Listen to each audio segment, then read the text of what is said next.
અમદાવાદમાં એક તરફ દુરસ્ત કાયદા વ્યવસ્થાની વાતો ચાલી રહી છે। થોડાક સમય પહેલાં અમદાવાદ પોલીસ દ્વારા રાત્રિ દરમિયાન કોમ્બિંગ હાથ ધરવામાં આવ્યું, ચેકિંગ કરવામાં આવીને એક પ્રકારની પરિસ્થિતિનું એવું નિર્માણ થયું, એવો ઘાટ સર્જાયો કે હવે અમદાવાદમાં સબ સલામત છે।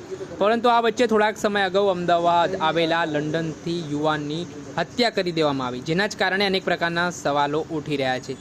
વાત કરવામાં આવે તો અમદાવાદના શાહપુર વિસ્તારમાં યુવાન નેહાલ પટેલની હત્યા કરવામાં આવી છે। તેની પાછળનું કારણ છે કે નેહાલ પટેલની ત્યાંના કોઈ અજાણ્યા શખ્સ દ્વારા બોલાચાલી હતી ને વાત વિવાદ વકર્યો હતો, જેમાં સામે ઉશ્કેરાયેલા શખ્સે પોતાની પાસે રહેલી છરી છે તે છરીના આડેધડ ઘા ઝીંકીને નેહાલ પટેલની હત્યા નિપજાવી હોવાની પણ વિગત સામે આવી છે।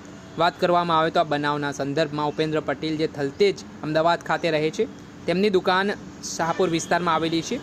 નેહાલ પટેલ નામના જે મૃતક છે, થોડાક દિવસ પહેલાં તે લંડનથી અમદાવાદ આવ્યા હતા અને ત્યારબાદ નેહાલ પટેલ અને ઉપેન્દ્ર પટેલ તે બંને છે તે શાહપુર ખાતે આવેલી પોતાની દુકાન છે ત્યાં જાય છે। તે દરમિયાન સાફ સફાઈ કરવામાં આવે છે, ત્યારે નેહાલ પટેલના જે મોટા ભાઈ છે ઉપેન્દ્ર પટેલ તેઓ કહે છે કે હું એક કામ પતાવીને આવું છું, તું દુકાનનું ધ્યાન રાખજે, સાફ સફાઈ કરજે।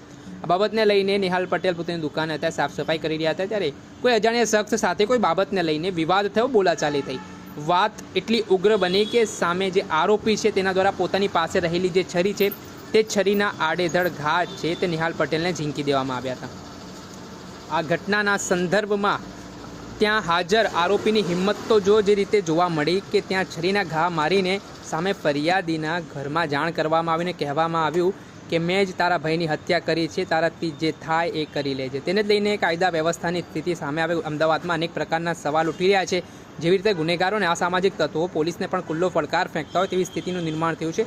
આ મામલાના સંદર્ભમાં શાહપુર પોલીસે અજાણ્યા શખ્સ સામે હત્યા અંગેનો ગુનો નોંધીને કાયદેસરની કાર્યવાહી હાથ ધરી છે। પરંતુ જેવી રીતે ફરી એકવાર અમદાવાદ શહેરમાં કાયદા અને વ્યવસ્થાની સ્થિતિ કથળાઈ છે, તેને કારણે અનેક પ્રકારના સવાલો પોલીસ પ્રશાસનની કામગીરી સામે પણ ઉઠી રહ્યા છે। ત્યારે જોવાનું રહ્યું કે અસામાજિક તત્વોને ગુનેગારોમાં ફરી ડરનો માહોલ જોવા મળે તે માટે અમદાવાદ પોલીસ કમિશનર જ્ઞાનેન્દ્રસિંહ મલિક કયા પ્રકારની કાર્યવાહી આગામી દિવસોમાં કરે છે તે જો રહ્યું। દર્શક મિત્રો, એન કવરેજ ન્યૂઝને આપ લાઇક કરી લો, સબસ્ક્રાઇબ કરી લો અને શેર કરવાનું ભૂલતા નહીં।